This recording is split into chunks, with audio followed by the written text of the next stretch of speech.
오늘의 말씀의 제목은 새로운 은혜를 기대하라, 그런 말씀으로 여러분들과 은혜를 나눌까 합니다.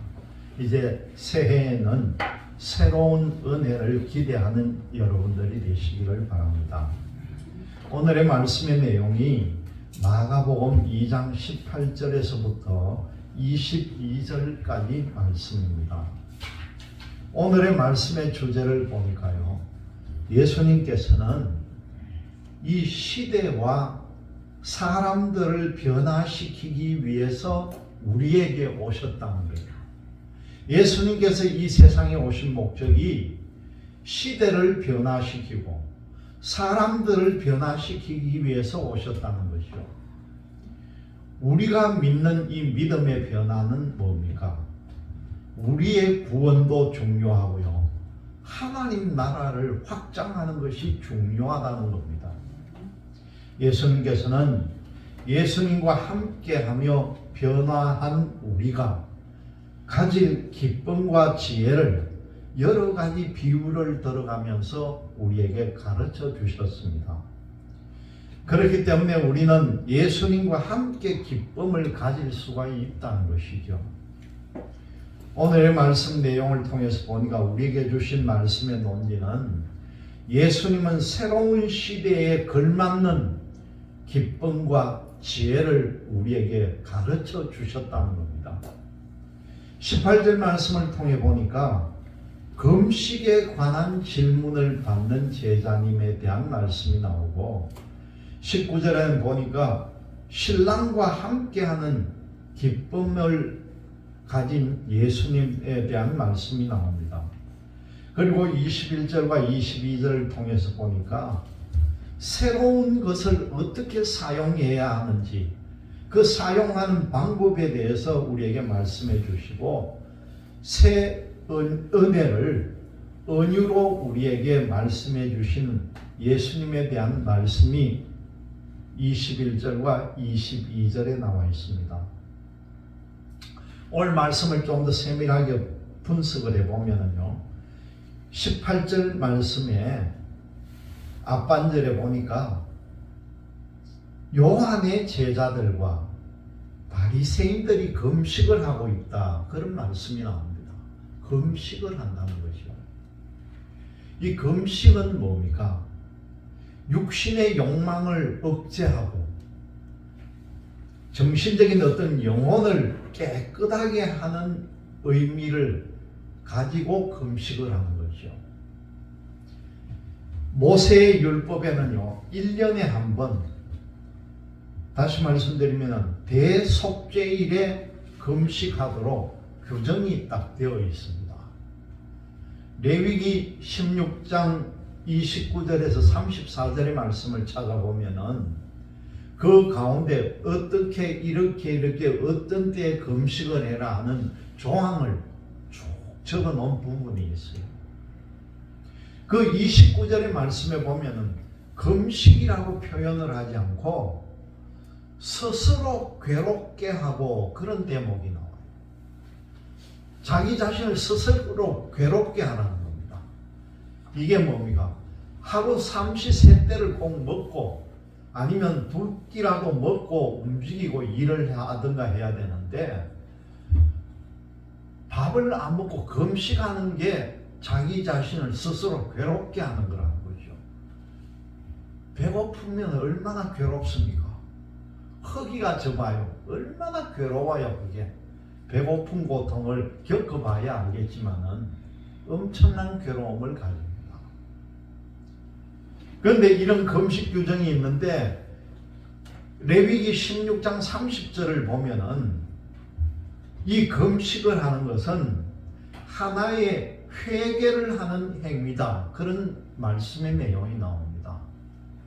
회개하는 행위도 금식에 포함이 되어 있다는 거죠. 그런데 이 유대인들이 얼마나 열심히 지나쳤는지 아마 우리나라 사람들만큼 열심히 강한 사람들인 것 같아요. 그런데 이 금식에 대한 조항을 이렇게 만들고 해놨더니만은 너무 도가 넘쳐버려가지고 금식을 너무 심하게 하듯이 넘어가지고 이 규례를 바꾸는 일들이 나타나기 시작합니다. 오늘 말씀 가운데 이 예수님 당시에도 금식하는 것이 종교 생활의 한 일부분이 되어가지고 말씀을 통해 보면 누가복음 말씀을 통해 보면은요, 이 바리새인들은 일주일에 2번씩 금식을 했다는 거예요. 바리새인들이 자기는 하나님의 말씀을 잘 따르는 사람들이다 그렇게 나타내면서 일주일에 2번은 꼭 금식을 했다는 겁니다. 19절 말씀 중반절에 보니까 이 요한 제자들과 바리새인들이 예수님께 왜 예수님 제자들은 금식하지 않습니까? 따지니까 예수님께서 대답한 대목이에요. 신랑과 함께 있을 때 어떻게 금식할 수가 있겠느냐는 거죠. 손님들이 신랑하고 함께 있을 때는 금식할 수 없지 않느냐 그렇게 말씀하는 거예요. 여러분 한번 생각을 해보세요. 혼인잔치가 벌어지고 있는 그 결혼식을 하는 장소에 혼인잔치에 참석한 손님들은 그 신랑과 더불어서 혼인의 기쁨도 누려야 되지만은 잔치에서 빠질 수 없는 게 뭡니까? 먹고 마시고 즐거움이 있어야 기쁠 거 아니에요. 이 구절은 이와 같이 즐거운 때는 금식은 어울리지 않는다는 것이죠. 금식도 시와 때와 장소를 가려야 된다. 그런 말씀입니다. 지난번에 제가 얼핏 농담 삼아 말씀을 드렸는데 지난 여름에 저희 부부가 일본 여행을 갔잖아요. 그런데 일본 여행을 가는데 참 그까지는 좋은데 아침에 일어나면은 조식을 먹어야 된다. 그것도 호텔 조식이 얼마나 고급지게 나옵니까? 일본은 음식도 깨끗하게 정갈하게 얼마나 잘하고. 근데 우리 사모가 아침 음식 한다고 밥을 안 먹는 거예요. 여행을 가가지고. 저는 생각하기에 이 여행 가면 아침을 좀 든든하게 먹어야 가이드도 따라다니고 여행을 열심히 다니는데 그것도 더운 여름인데 아침 밥 먹을 때만 되면 혼자 놔두고 제 혼자 밥 먹으러 그 꼭대기 옥상으로 올라가는 거예요. 한번 하나님도 봐준다. 한번 5분 금식은 넘어가고 가자. 아무리 꼬셔도 따라오지도 않아요. 도로 역정을 내고 그 자기는 기도한다고 아침에 앉아가지고 기도하고 제 혼자 밥을 먹고 하는데 그 얼마나 가슴이 아팠는지 모릅니다. 그러니까 아침에 같이 다니면서 여행을 하는 즐거움이 없어지는 거예요. 도리어 저 사람 어떻게 잘못되는가 아이가 걱정이 되는 거죠. 아침에. 그러다 보니까 여행의 즐거움이 반으로 뚝 달라요. 기쁨이 없는 여행이 되어버린 거예요. 그걸 말합니다. 금식을 하더라도 시와 때와 장소를 가려하라는 거죠.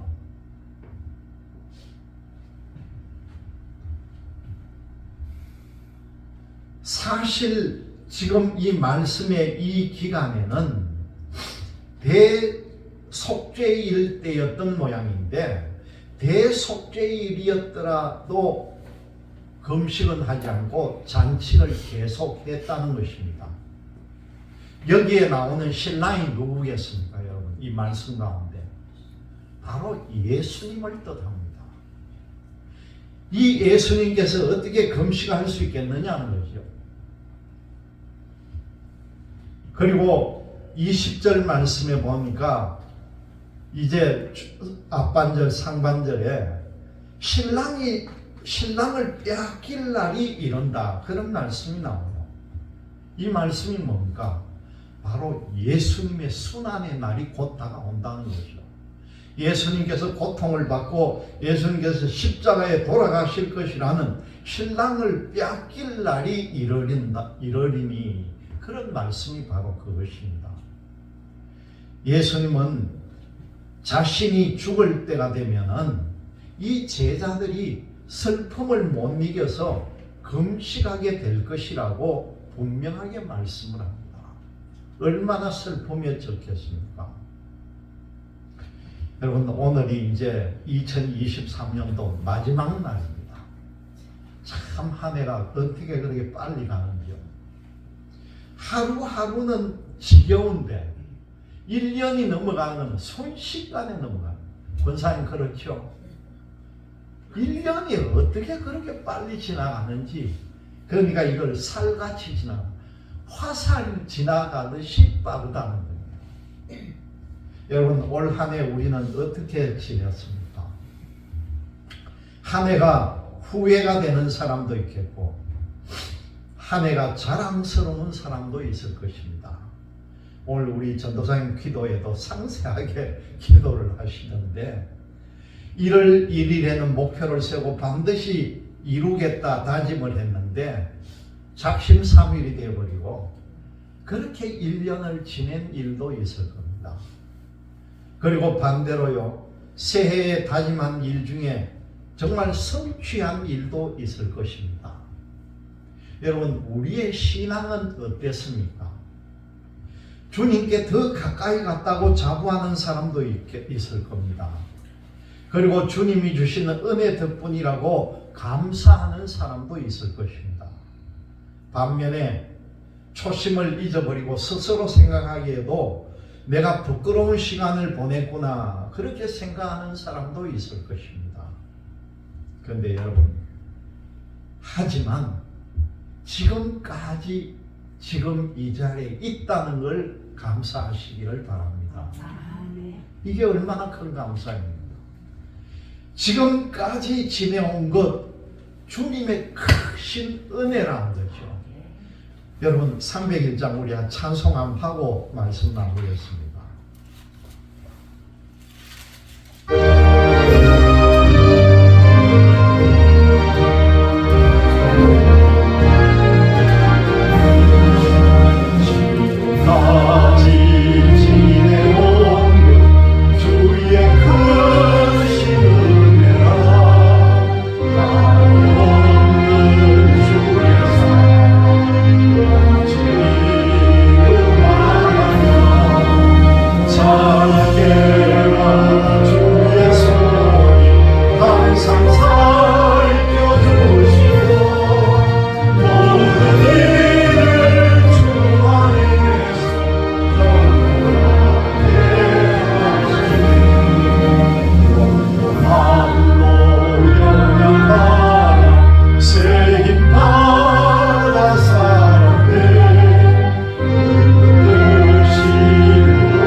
지내온 것, 얼마나 큰 주님의 은혜인지 모릅니다. 스스로 자부심을 갖든지 아쉬움이 남든지 간에 그것은 우리의 생각일 뿐이라는 거죠. 우리의 생각과는 다르게 주님의 은혜는 항상 우리에게 있어 왔다는 겁니다. 그리고 우리를 향한 새로운 은혜가 이제 준비가 됩니다.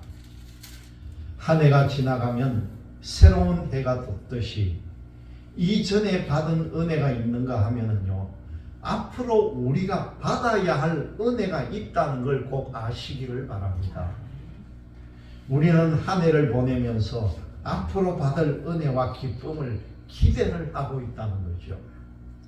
그러니까 오늘은 한 해를 마무리하지만은 동시에 기쁨을 맞이하는 주일이라는 걸 꼭 아시기를 바랍니다. 왜냐하면 언제 어디서나 예수님께서 우리와 함께 하시기 때문이라는 것입니다. 여러분, 예수님이 우리를 새롭게 하실 줄 믿습니다. 첫 번째 보니까 금식에 관한 질문을 받으신 예수님에 대한 말씀이 나옵니다. 예수님 당시에 사람들에게는 금식하는 습관이 있었다는 거지요. 요즘에도 금식하는 사람들이 참 많이 있습니다. 무엇인가 간절한 소망이 있을 때, 꼭 이루어야 할 일들이 있을 때 금식을 하고요, 기도하게 되어 있습니다. 배고픔을 겪어가면서 하나님께 간절히 기도를 드린다는 거죠. 가끔 이 습관적으로 금식하는 사람도 있습니다. 예수님 당시에도 간절한 소망보다는요, 아예 습관적으로 금식하는 사람들이 있었다는 거죠. 그 사람들이 바로 요한의 제자들이나 바리새인들이 그랬다는 겁니다. 이 당시에 금식은 미덕이었고 자랑거리였습니다. 그래서 금식하지 않는 사람들 보면은 도리어 신앙적으로 게으르다, 믿음이 부족하다, 그렇게 생각을 했다는 거죠. 한편 어떤 사람들은 금식하는 사람과 하지 않는 사람을요, 비교까지 했다는 겁니다. 오늘 말씀의 통을 보니까 예수님께 와가지고 요한의 제자들과 바리새인들은 금식을 하는데 왜 예수님의 제자들은 금식하지 않느냐, 그렇게 질문하는 사람들이 있습니다. 사람들은 이처럼요, 남들과 나를 비교하는 습관을 가지고 있다는 거예요. 꼭 나를 남과 비교를 하는 사람이 있습니다. 그리고 예수님께 자신의 비교 습관을 그대로 드러낸다는 것이죠.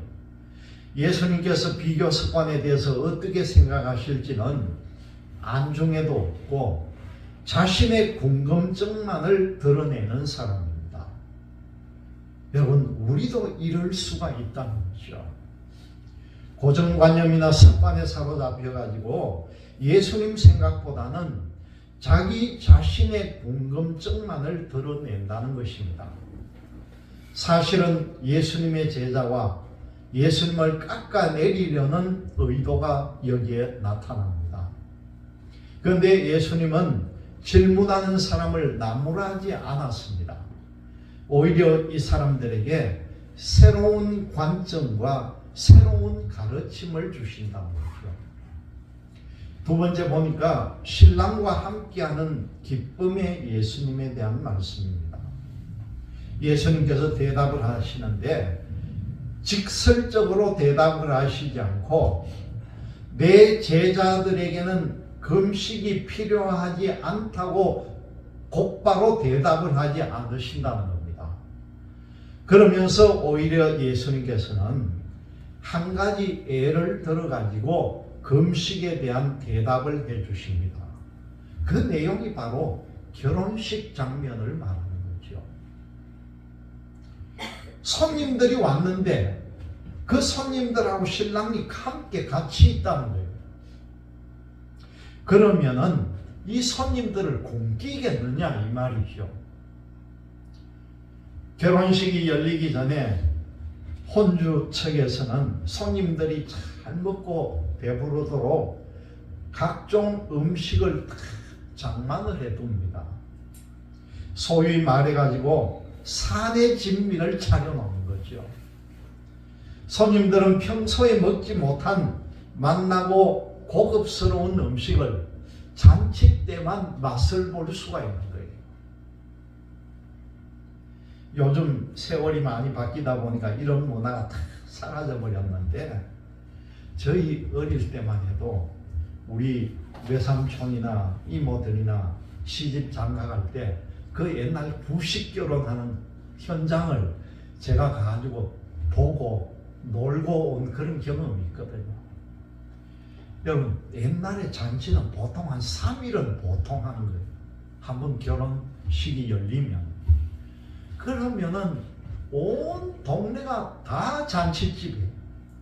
옛날에는 부조가 돈이 어디 있습니까?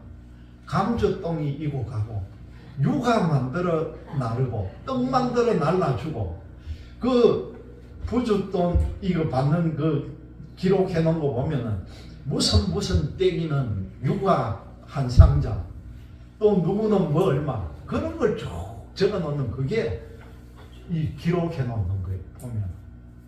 그리고 한 3일을 아침부터 저녁까지 매 먹고 하는데, 그러다 보니까 보통 살림이 넉넉한 집은요, 소를 한 마리 잡습니다. 어지간해도 돼지 한 마리 다 잡는 거예요. 그럼 이 잔치집이 그것만 합니까? 친척들만 모여야 합니까? 어딘가 소문을 알고 거짓대들이 아이 어른 몽땅 데리고 와가지고 그 집 멀찌감치 서가지고 그 주는 음식 나누어주는 거, 잔치집은 그 무시 못하니까 또 오니까 그 상을 차려가지고 거지도 배부르게 먹여주고, 그게 옛날 잔치집 모양이에요. 정말 시골 잔치집. 참 그게 지금 기억에 남는데, 그런 문화는 있었으면 좋았을 건데 완전히 이제 사라져 버렸잖아요. 요즘은 결혼식당에 딸린 뷔페에 가가지고 어느 예식장에 어느 뷔페가 맛이 있더라. 그러면 그건 좋은 예식장이에요. 만약에 그 예식장 뷔페가 밥을 먹어봤는데 아이고 맛도 없고 뭐 그 밥 안 좋더라. 그러면 그 예식장 자체 영업이 안 됩니다. 요즘은 그게 그렇게 중요해요. 예식장 분위기보다 식당이 더 인기를 끄는 그런 시대가 되어버렸습니다. 그렇더라도 뷔페 음식을 먹더라도 그 결혼식을 맞는 혼주는 자기에게 온 손님들이 음식을 맛있게 먹었는지 즐겁게 먹는지 같이 어울린다는 거예요. 만약에 음식을 못 먹으면 뭐가 아파서 못 먹습니까? 음식이 안 좋습니까? 그럼 물어보기도 하는 거잖아요. 그것이 결혼식의 문화입니다.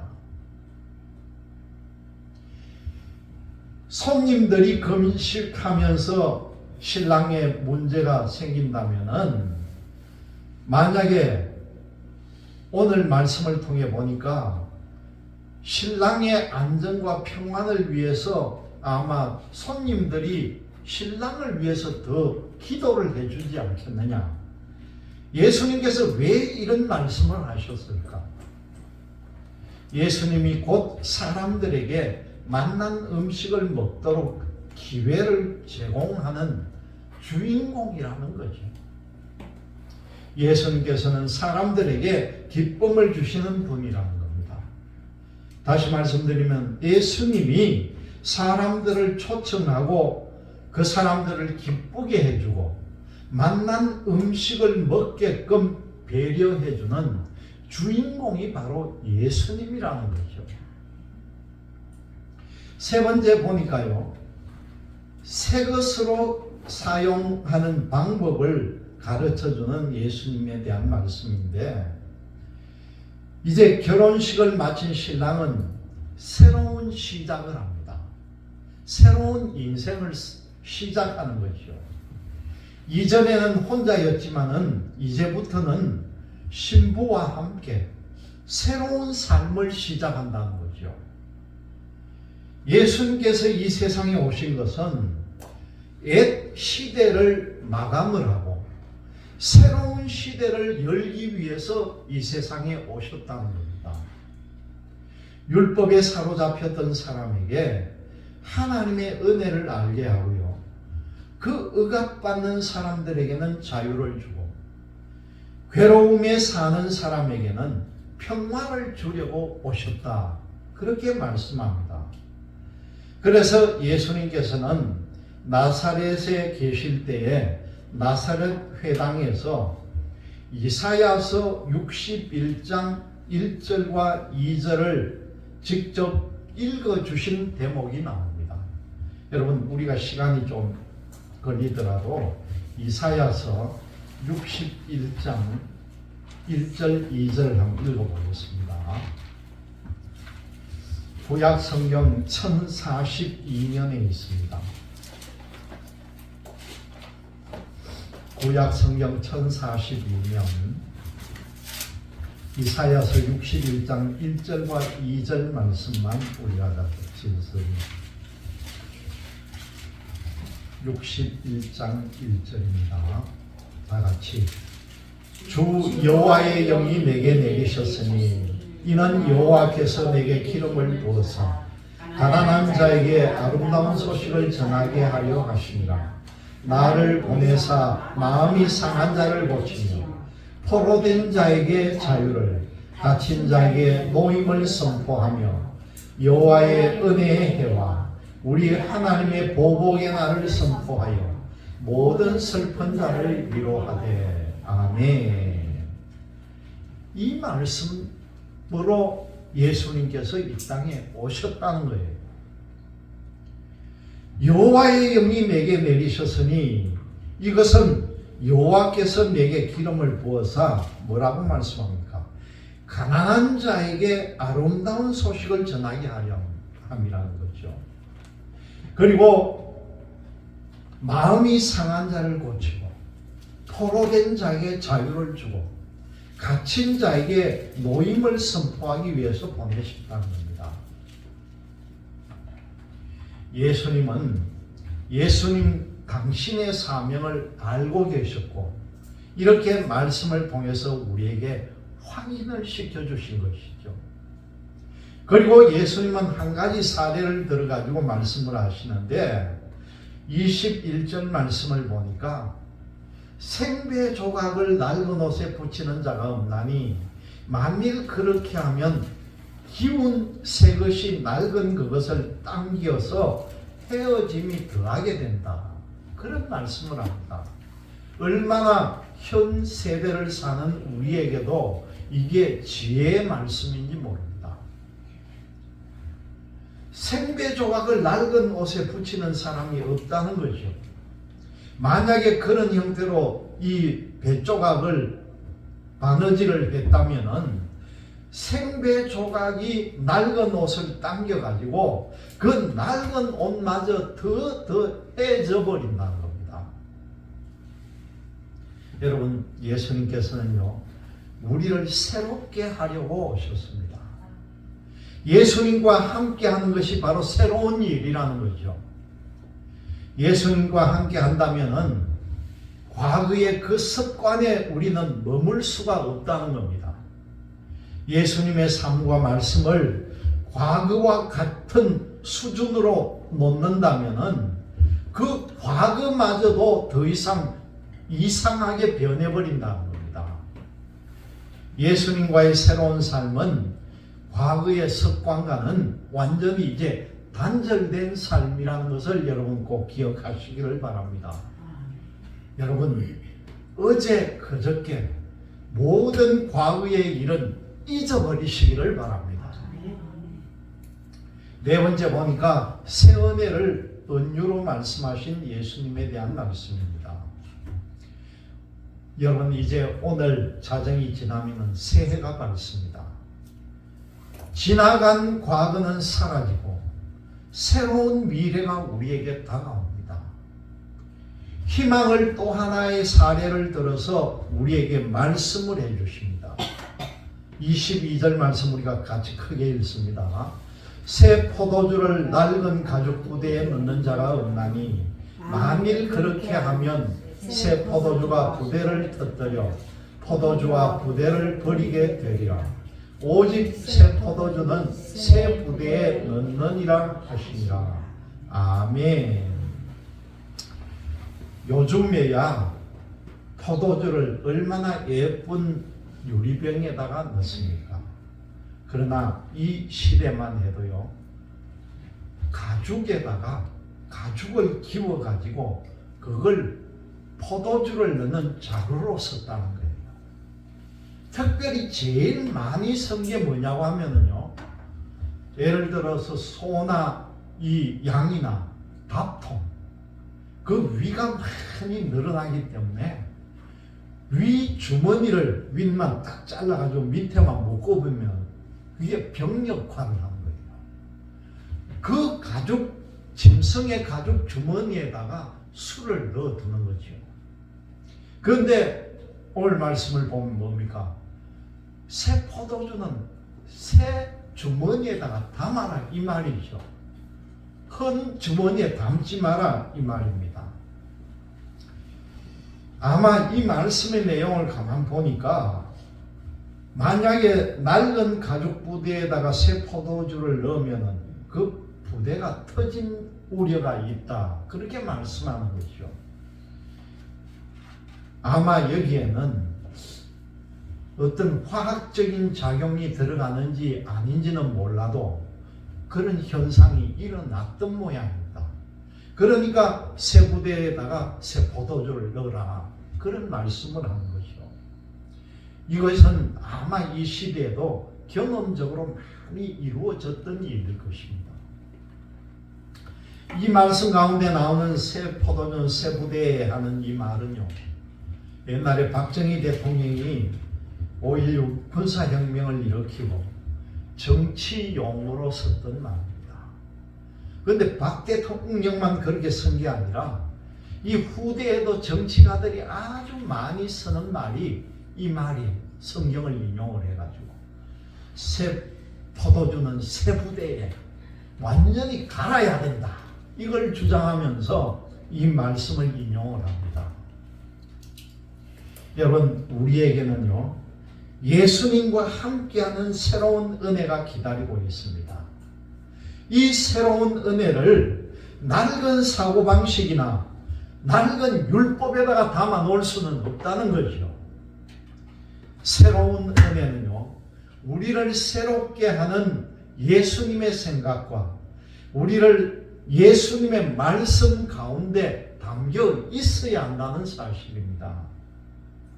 여러분, 저를 따라 한번 꼭 복창해 보시기를 바랍니다. 새해에는 새로운 은혜를 기대하자.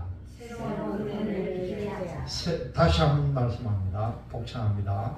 새해에는 새로운 은혜를 기대하자.